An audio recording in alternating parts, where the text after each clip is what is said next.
Good evening. Calling the meeting of Mayor and Council to order on Tuesday, February 25th, 2025. If you'd all rise for the invocation by Vice Mayor Dan Henderson. Let's pray. Come, Holy Spirit, fill the hearts of your faithful and kindle in us the fire of your love. Send forth your Spirit, and we shall be created, and you shall renew the face of the earth. O God, who by the light of the Holy Spirit did instruct the hearts of the faithful, grant that by the same Holy Spirit we may be truly wise and ever enjoy his consolations. Through Christ our Lord. Amen. Amen. If you would remain standing for Pledge of Allegiance. I pledge allegiance to the flag of the United States of America and to the republic for which it stands, one nation, under God, indivisible, with liberty and justice for all. You may be seated.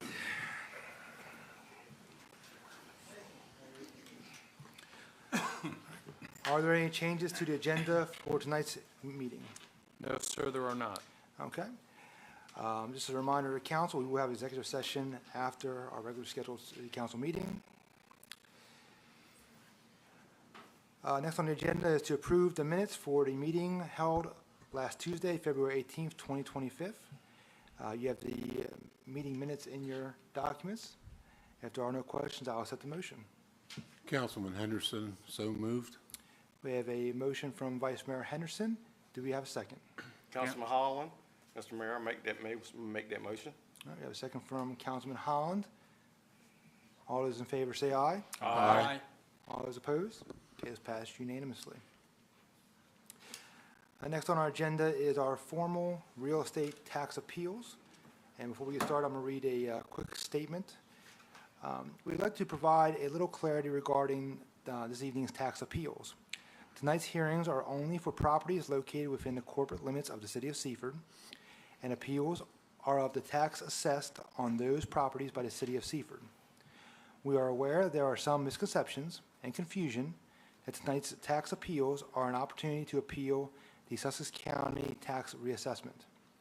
Those appeals are not heard by this body and are handled by Sussex County, so no statements will be heard regarding those matters.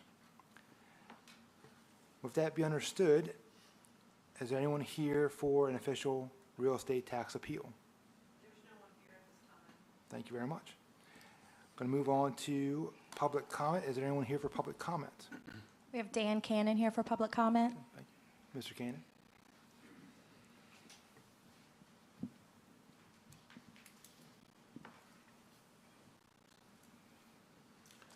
Good evening. Good evening.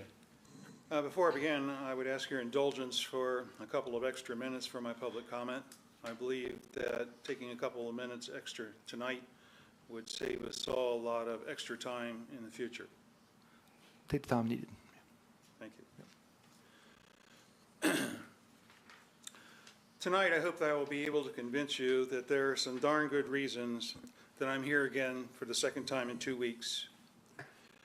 If you'll remember, 2 years ago on the 10th of January 2003 at a meeting of Mayor and City Council, the engineer from GMB, Chris Derbyshire, indicated that plans were not in place, but City Manager Anderson said that any new well, quote, will be near the intersection of Nylon Boulevard and North Poplar Street. I refer you to the pictures that I sent to you in email. The first set of 2 pictures has to do with the intersection at Nylon Boulevard and Poplar Street. You see one is looking east towards my wife's house at 227, and the other is looking west to her view at the golf course, Hooper's Landing Golf Course. You are well aware of our strenuous objection to having been left in the dark about these plans for more than 2 years before we found test well drilling equipment visually in my wife Susan's front yard on 1/30/25. Her front yard being the second picture, the golf course.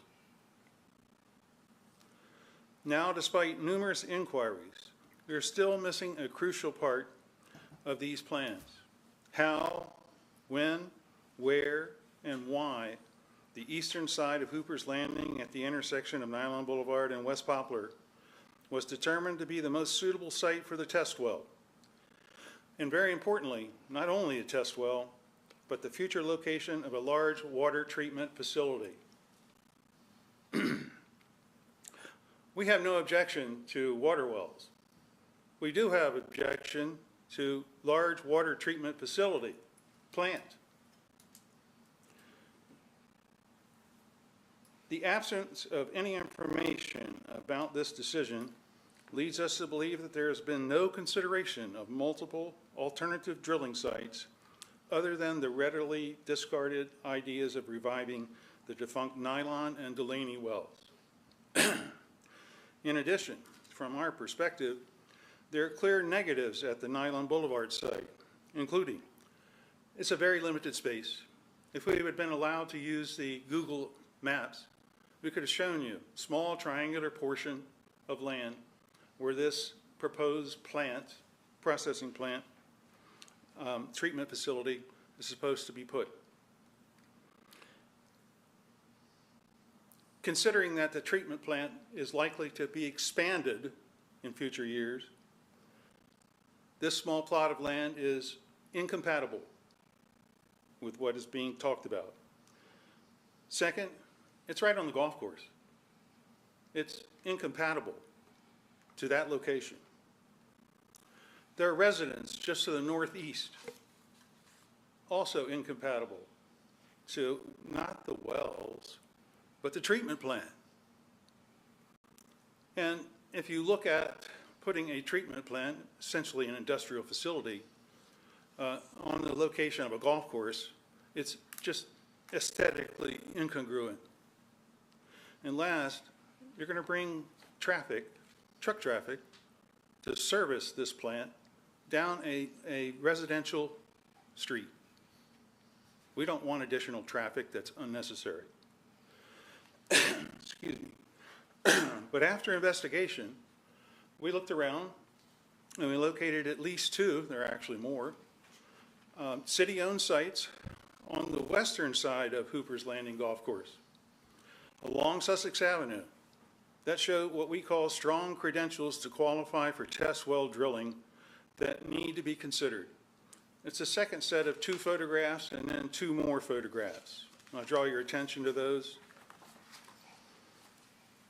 Sometimes referred to as Site A and Site B.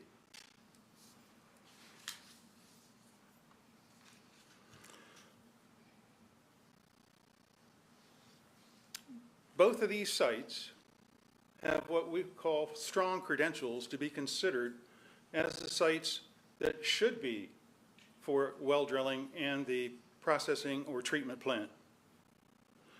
One of the biggest factors in these strong credentials is that the sites are much larger. What I call the site of Reeds, or Site A, is about twice as large or a little bit larger than that of the site on Nylon and Poplar.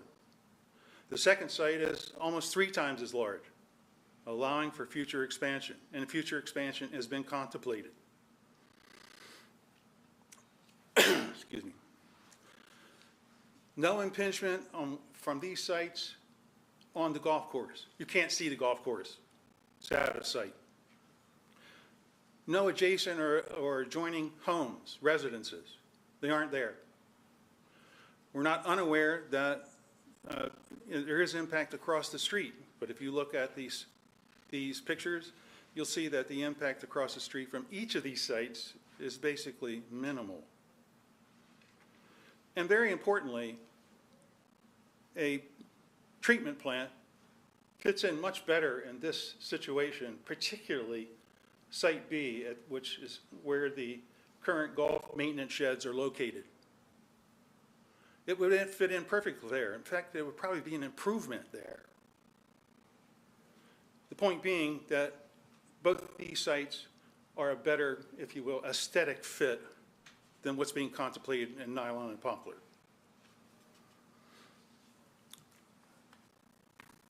Also, being along Sussex Avenue, any additional truck traffic is part of the business that goes on there all the time.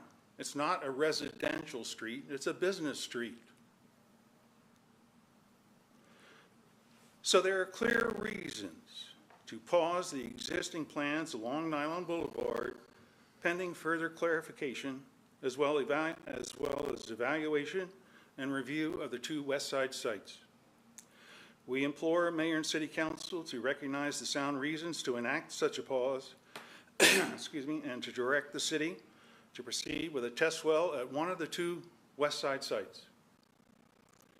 And in fact, as an indication of our commitment, we would subsidize expenditures for verified and reasonable expenses upon completion and evaluation of this additional well site.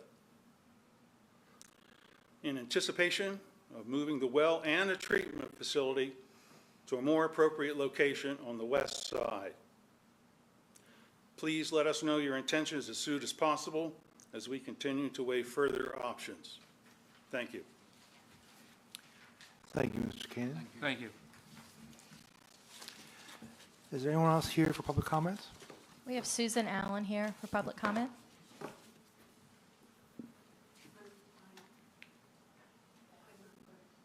No good? Is there? anyone There's else no here? one else here for public comment. Thank you very much. Okay. Going to move on to correspondence. Do we have anyone here for correspondence? No, sir, we do not. Okay. Going to move on to our public hearing, and the time's going to be noted as 7:11.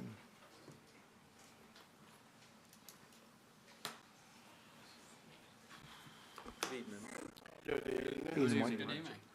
Mike. So the first item on tonight's public hearing is for the city of Seaford, as the property owner of a lot located on Cedar Avenue and Poplar Street, tax map and parcels 431-4.00-72.00, requesting a subdivision of the reference property into two lots to allow for one lot to become a buildable lot for a single-family dwelling. So this is the property we're looking at here. It's the parcel that currently has the water tower on it on Cedar Avenue, and we're looking to subdivide the corner of it off to put out to potential developers to put a single-family home on that property. And we did have a survey completed by GMB that shows the exact dimensions and square footages of that property. I tried to make it a little larger inside that blue square there. It's still kind of hard to see, just the nature of the presentation, but it is zoned R2 medium density residential, and the new lot size is 8,782 square feet, 60 feet wide and 150 feet deep. And that does meet the minimum requirements for the R2 zone, which are 4,500 square feet minimum square footage and a minimum 35 feet wide. So if there's any questions about that subdivision. Are there any questions or comments from the council on this particular matter? One, Vice Mayor. where is the boundary of the downtown development district for that lot? King Street The stops. King, Yeah. King, okay. Thank you. Any additional questions or comments from council? Do we have any questions or comments from the public on this matter? Okay, carry on. This is public hearing item number 2 for BCDE Investment Group LLC, property owner of two lots located on Porter Street. Those are tax map and parcel 531-13.06-47.00 and 47.02. They're requesting a subdivision of the two reference properties into 5 lots. They're zoned R3 for the potential construction of 5 single-family dwellings.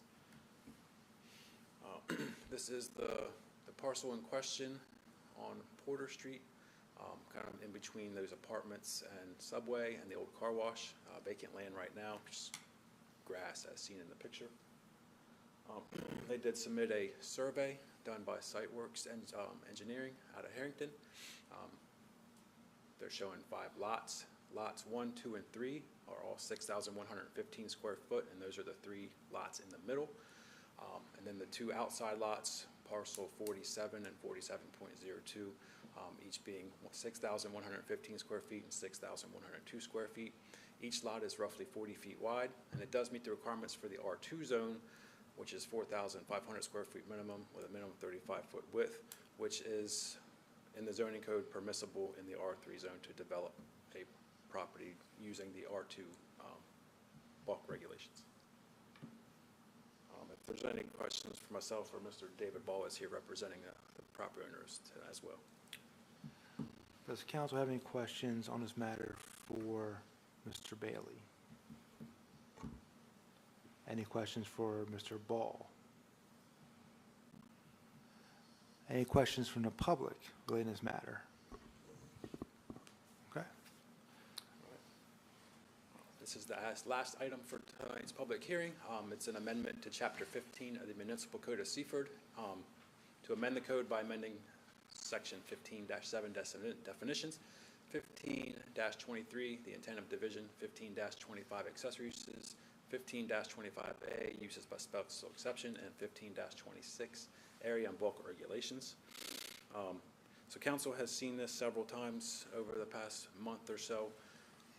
And it's basically doing some modernization of the R3 code, which is updating some definitions for apartment.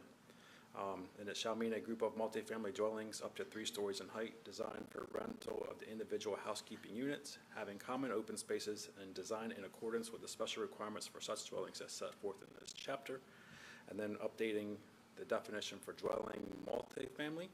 And that shall mean a building or structure containing 2 or more dwelling units used or designed as a residence for 2 or more families living independently of each other and doing their own cooking therein, and shall include apartments, condominiums, and townhouses. And then there's 2 new definitions that we're contemplating adding for residential condominium, and that is an ownership regime for real property where a single dwelling unit in a multi-unit community dwelling or structure is separately owned and may be combined with undivided interest in the common areas and facilities of the property. And then a new one, residential condominium detached. And this is a residential condominium where the dwelling units are individual, separate buildings or structures designed to be similar in appearance to a conventional subdivision of single-family detached dwellings, but are subject to a declaration subjecting the property to the condominium regime, identifying the individual dwelling units. So that's the proposed changes in the definition section. And then when we get into the use by right and intent division changes, it's basically taking garden type apartment out and replacing that with multifamily dwelling. Then further down, in accessory uses, we're making it a required use for a separate storage area, which we had elsewhere in the code. We're just moving it to this section. So not much has changed there, just moving that into a different section as a required accessory use. And then a new section is the special exception, and that is adding the detached residential condominium. So if a developer wanted to do that kind of development on his property, he'd have to come to the Board of Adjustment to get approval for that, and there would be some boundaries set for that approval for those specific uses. Like I said, it's further down, just adding multifamily dwelling and getting rid of garden type apartment and cleaning up the language around that, the rest of the code.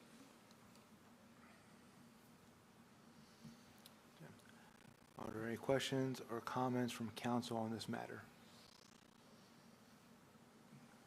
Are there any questions or comments from the public on this matter? Okay, carry on. All right. So at this time, I'm going to close the public hearing. 7:18.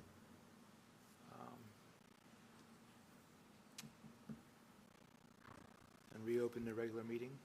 All right, so we'll go back to public hearing item number 1. This is the project City of Seaford subdivision. The owners of the property are City of Seaford. Property is located on the corner of Cedar Avenue and East Poplar Street. Tax map and parcels 431-4.00-72.00.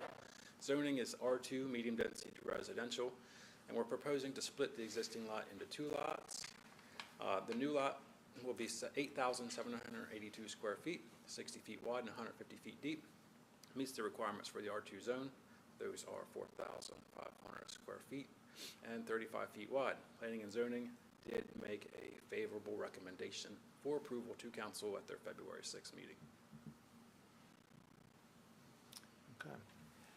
At this time, I'll set the motion on public hearing number 1. Councilman McQuillan, I'll make the motion to approve the request of the City of Seaford property owner of the lot located on Cedar Avenue and Poplar Street, tax map and parcel 431.00-4.00-72.00 for a subdivision of the referenced property into 2 lots to allow for 1 lot to become buildable lot for a single-family dwelling as presented. We have a motion from Councilman Quillen. Is there a second? Councilman Bradley, I second the motion. We have a second from Councilman Bradley. Are there any questions on the motion? Are there any questions on the motion? Okay, at this time, I'll ask for a roll call vote. I'll begin with Vice Mayor Dan Henderson.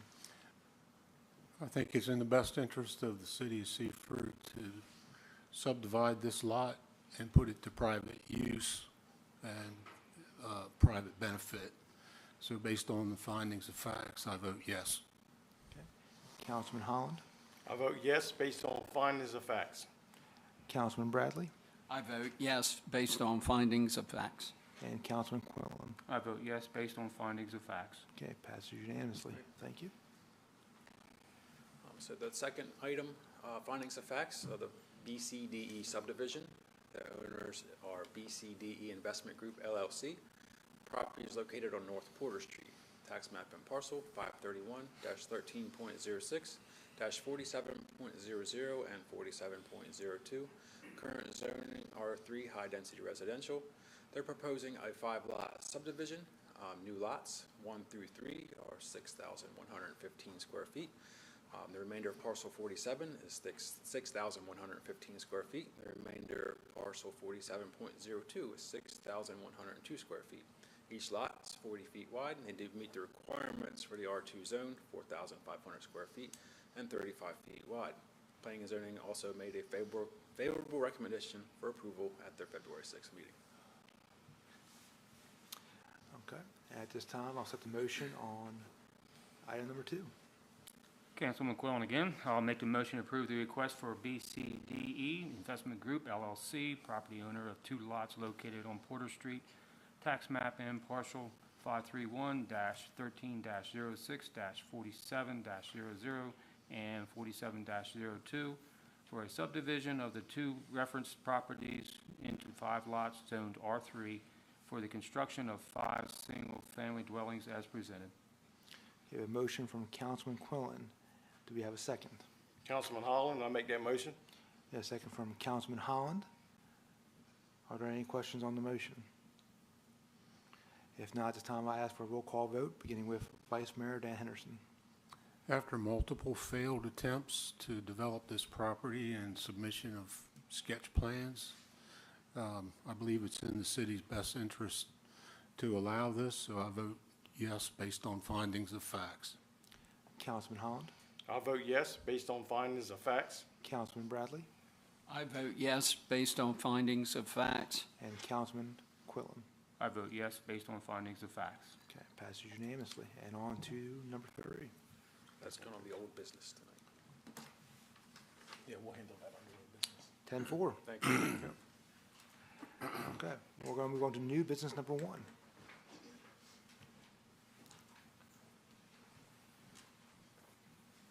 Good evening. Good evening.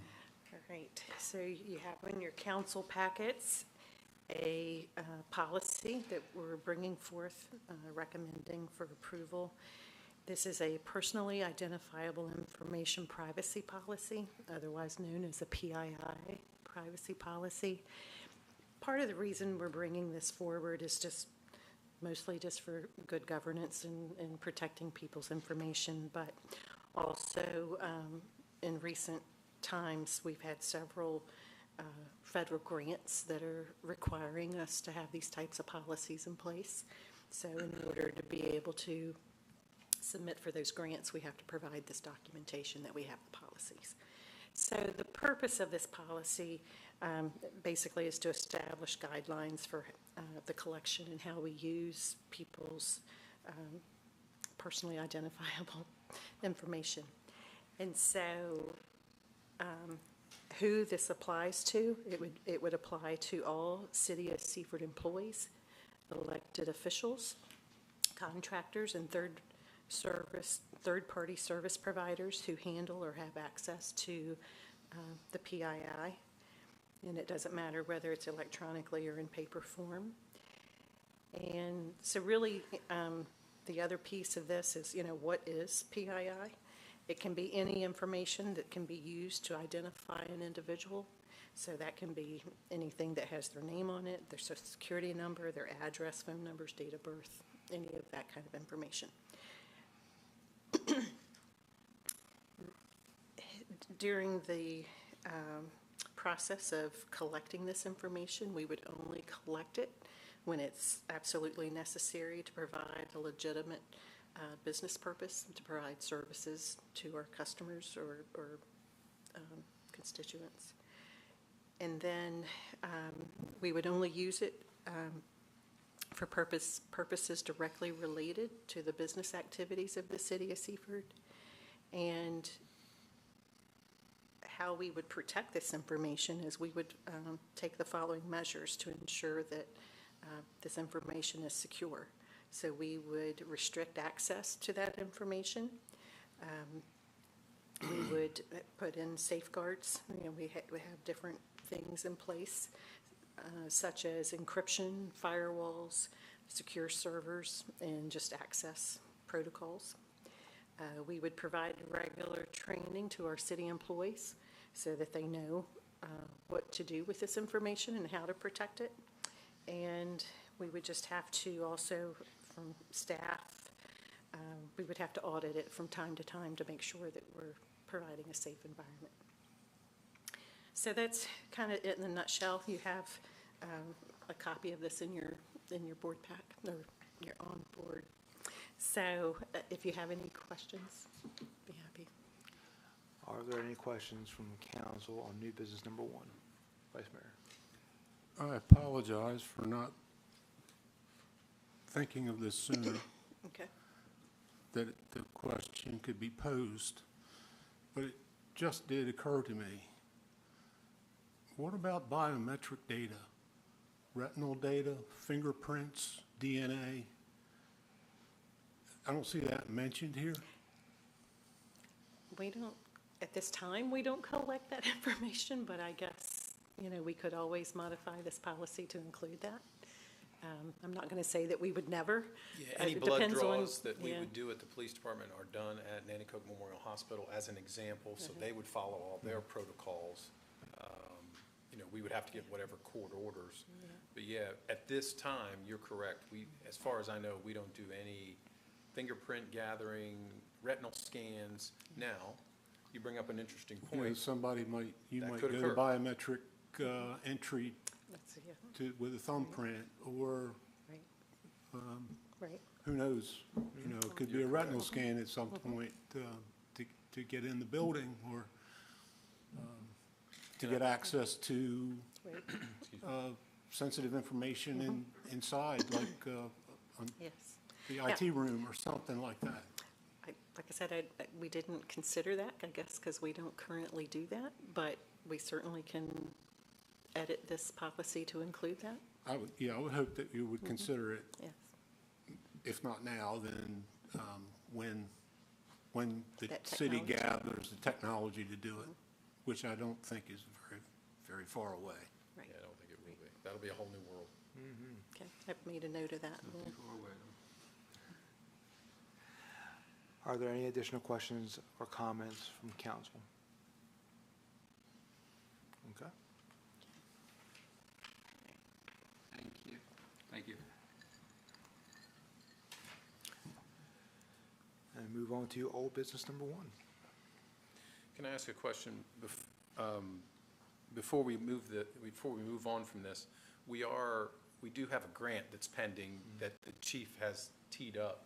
Would it be sufficient if we adopt the policy tonight? Oh, with I the have no commitment? objection. Since the city does not have any biometric collection at this point, then I would defer to making the motion. However, just have it on your radar so that once that does become available, that it is a part of becomes a part of the policy. Okay. We'll make that commitment. All right, so let me roll that back. So on new business number 1, at this time, I'll accept the motion. Councilman Holland, I make a motion to approve the personally identifiable information policy as presented. Okay, we have a motion from Councilman Holland. Is there a second? Councilman Henderson, I second. We have a second from Vice Mayor Henderson. All those in favor say aye. Aye. All those opposed? Okay, passes unanimously. Now on to old business number 1. Okay, thank you, Mayor. So as our building official, Mike Bailey, referenced, we did have the first reading of the changes to the zoning ordinance, Chapter 15 of the municipal code. And in your packet, you do have a red line copy as well as a clean copy. We did, as required by our zoning ordinance, we had the public hearing this evening. So this would be the second reading of the ordinance. And the council, should they choose, can adopt. And then the policy, as council is familiar, or the practice that we have, the requirement that we have, is if adopted at the second reading after the public hearing, we would advertise for 30 days, and then these regulations would take effect after that advertising period. Certainly, the building officials here and can answer any additional questions that council might have. Are there any additional questions from council for our building official? Okay, if there are no additional questions, I will accept a motion. Councilman Quinn, I'll make the motion to approve the amendments to Chapter 15 of the Municipal Code of Seaford by amending 15-7 definitions, 15-23 intent of division, 15-25 accessory uses, 15-25A uses of special exception, and 15-25 area and bulk regulations as presented. We have a motion from Councilman Quillen. Is there a second? Councilman Bradley, I'll second the motion. Okay, we have a second from Councilman Bradley. All those in favor say aye. Aye. All those opposed? Okay, it passes. Point of order. Please. Since this was a public hearing, do we need to do a roll call? We're out of public hearing. Yeah. It certainly wouldn't hurt if council would prefer to do a roll call vote. I'll defer to the mayor.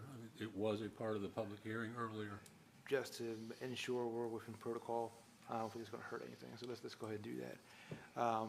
So at this time, we're going to do a roll call vote, just to make sure we're within the parameters. I'll begin with Vice Mayor Henderson.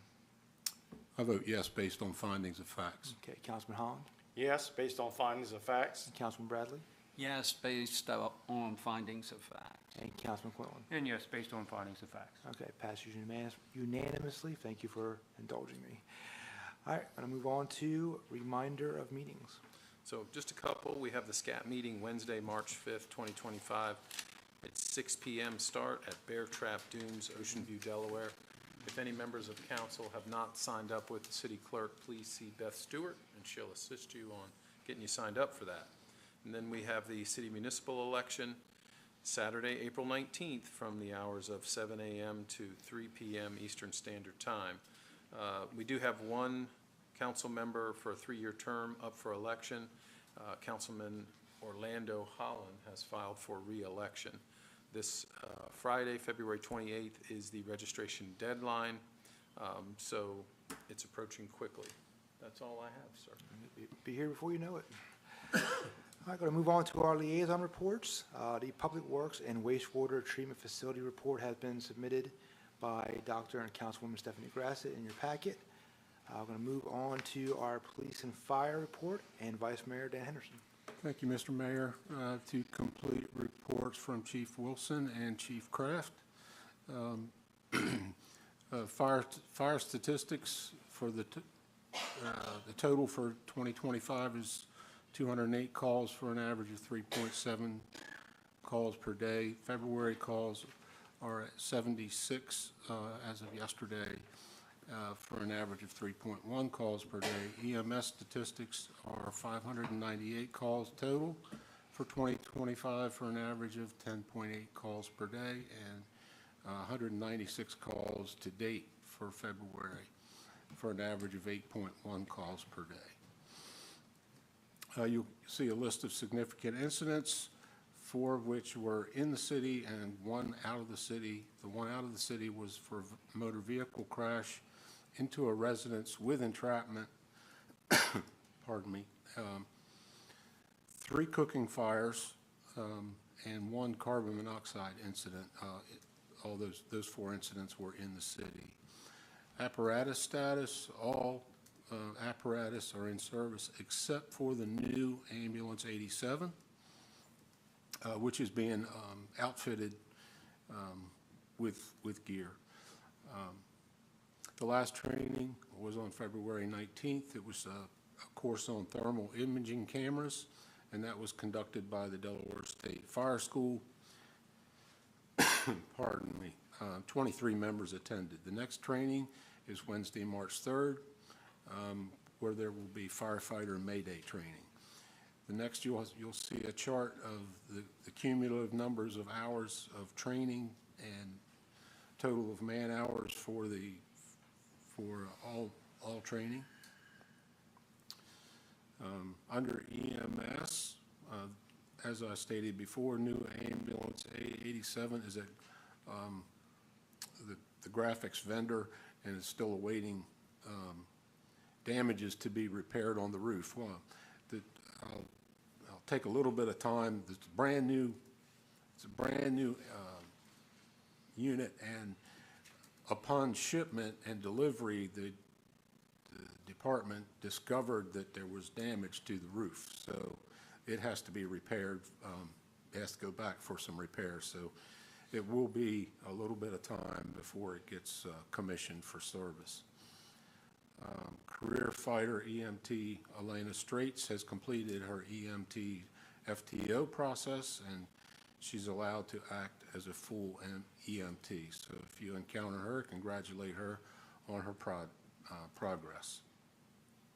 You'll see a total number of, under news and events, you'll see that there have been 15 events so far this year with 165 personnel participating for 365 or 367 and 3/4 hours. Fire prevention is not just for October. They had a fire prevention tour for some homeschool children at Station 87, and that happened on the 21st of February.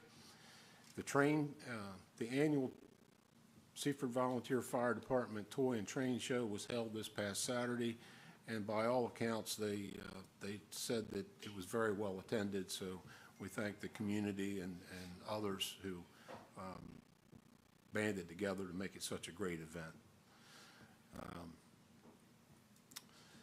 The department conducted a confined space pre-plan with Royal Pigments at 100 Industrial Park Drive on the 24th, yesterday.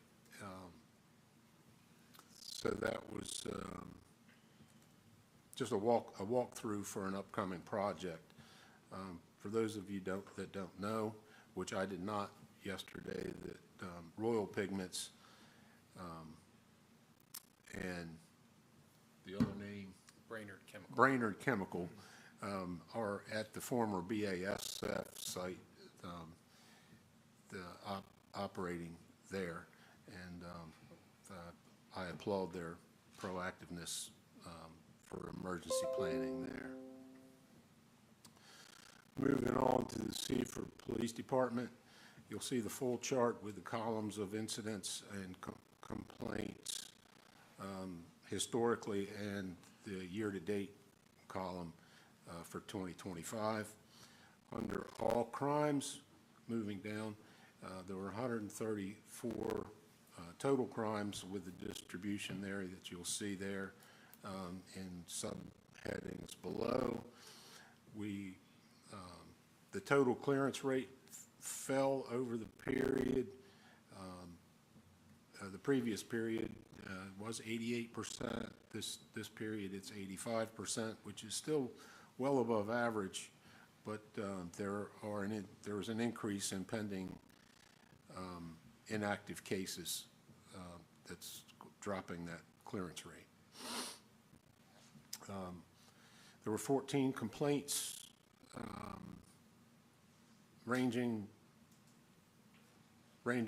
from 8 felonies to 6 misdemeanors, and you'll see the distribution there. Under drug complaints, there were 16 drug crimes over this period, and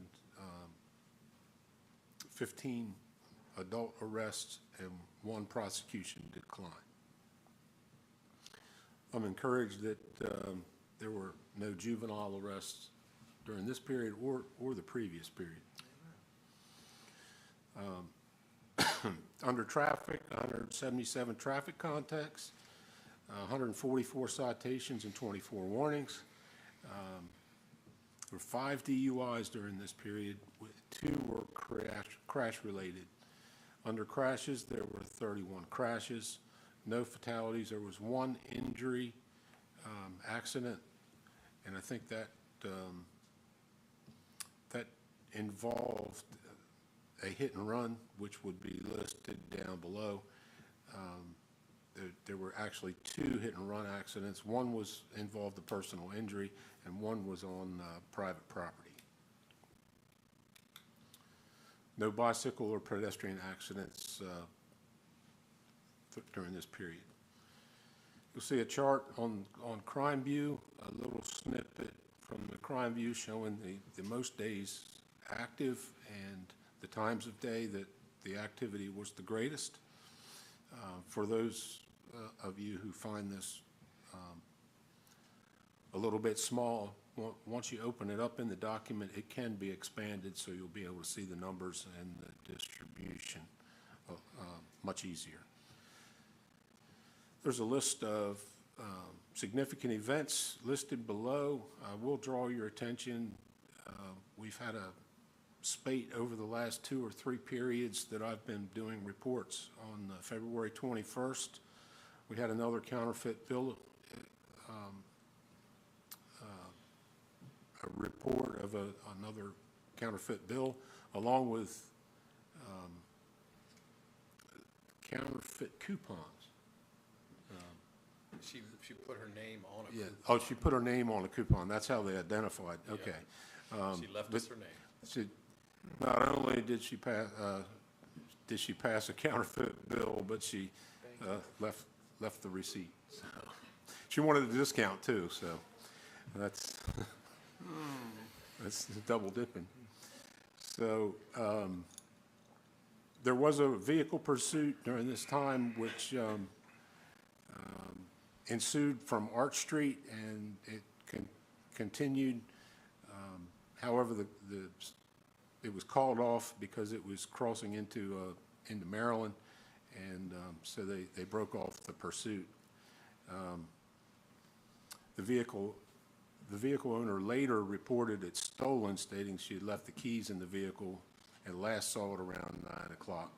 So the vehicle was entered into the NCIC as stolen, and the case remains active.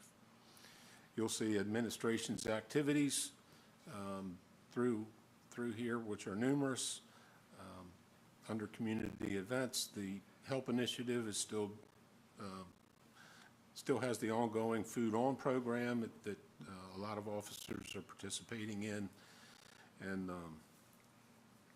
SRO Wingate participated in a professional career and learning class at Fred Douglass. That happened on the February 21st. A lot of training. There's ongoing spear training, criminal investigations. There was also a couple of courses on how to be successful in the promotional process. There was some training on that because there's going to be sergeant and lieutenant processes that will be starting up, so it was thought that it would be a good idea to get them familiarized with the process for those candidates that might seek promotion. On February 19th, there was a Spanish survival course that Staff Sergeant Horn and PFC, Aaron Blake participated in. And a two-day course with, for cops in court, for Patrolman Towery and Patrolman First Class Darrell Mass.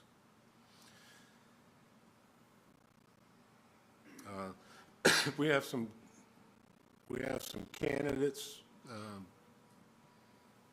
for the upcoming cadet program, and I think they're doing some interviews. They have a couple We haven't scheduled them yet. We have interviews for officers. for officers, but tomorrow. I think we have he's got a couple candidates that He has at least will be one. coming in. Yes, sir. Yeah. So they are still actively recruiting for candidates for this season. So please refer to the Seaford PD Facebook page for more information. If you know of a possible candidate, please encourage them to make themselves known to the department. And that concludes my report, Mr. Mayor. Thank you, Vice Mayor. And if I may, I want to double down on the gratitude to our Seaford Volunteer Fire Department.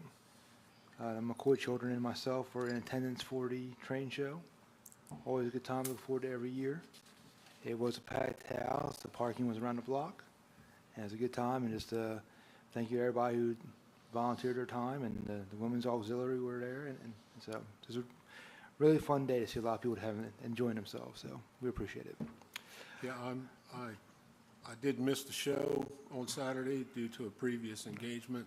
I was looking forward to being able to try to find a transformer for my 1962 Marks Lionel, or my Marks train set.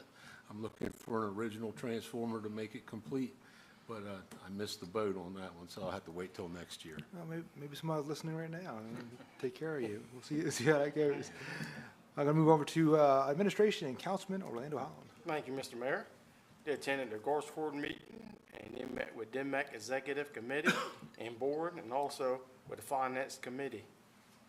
And they are working on design sketches of the new Parks office, and IT is in the process of Apple Business Manager migration, and they attend various other events and meetings, and all the work is routine, Mr. Mayor. That concludes my report. Thank you, Councilman. Going to move over to our election department and Councilman Mike Bradley. Thank you, Mr. Mayor. The electric department did conduit work in Bel Air.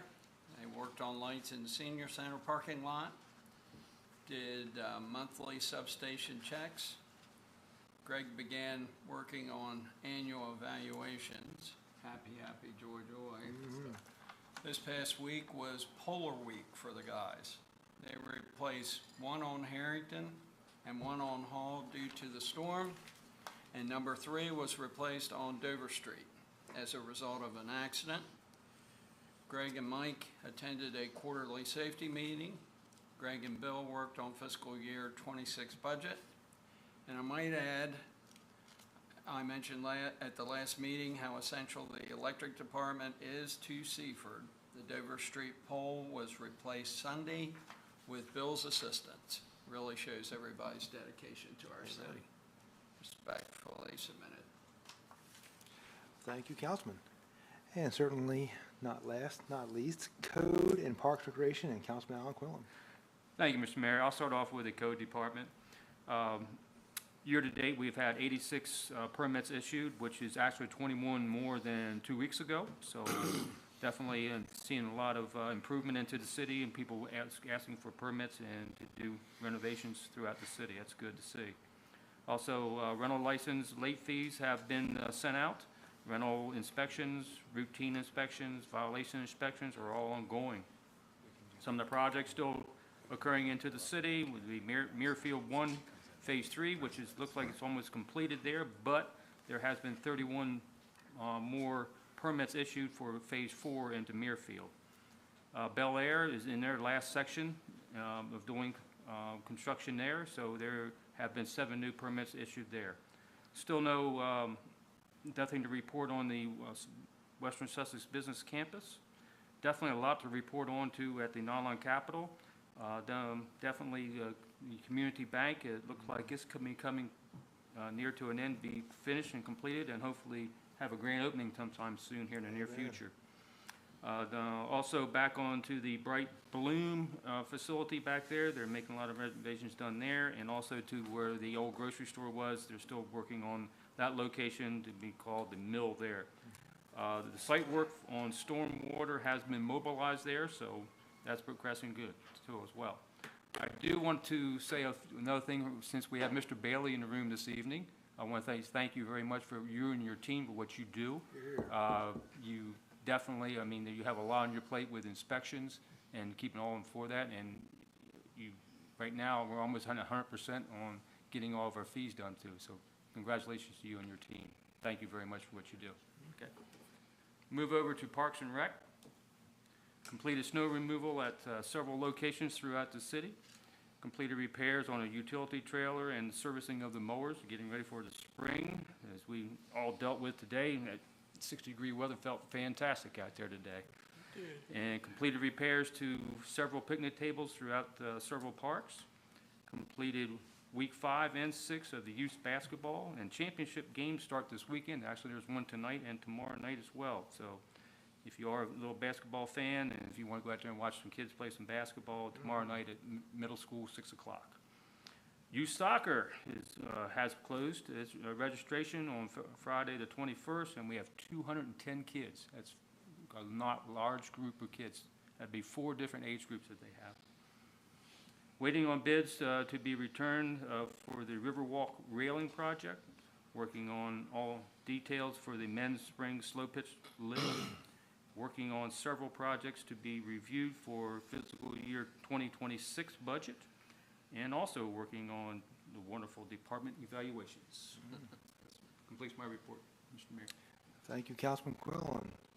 Your mention of the Parks and Recreation Department reminds me, Seaford Blue Jays, basketball, boys Boys and girls. State tournament. If I'm not incorrect, tomorrow night and Thursday night? Tomorrow's the girls, Yep. Thursday's the boys, and unified. And unified, correct, thank you. First game. Yeah. Congratulations. I think it's fair to say go Jays. It's a good time to be a Blue Jay right now, so that's pretty exciting times. Do want to take a second to thank our council and city leadership for their flexibility. We've been doing a lot of things off hours, and I appreciate your flexibility on things, and want to thank Love Inc. for providing us time to tour their facilities tonight. Very informative. Love Inc. is fundamental to this community, and they do a lot of work for a lot of people. Very thankful to Pastor McGill and his team. With that being said, I'll accept the motion to enter into executive session for purpose of discussing personnel. Councilman Holland, I make that motion. Okay, I have a motion from Councilman Holland. Is there a second?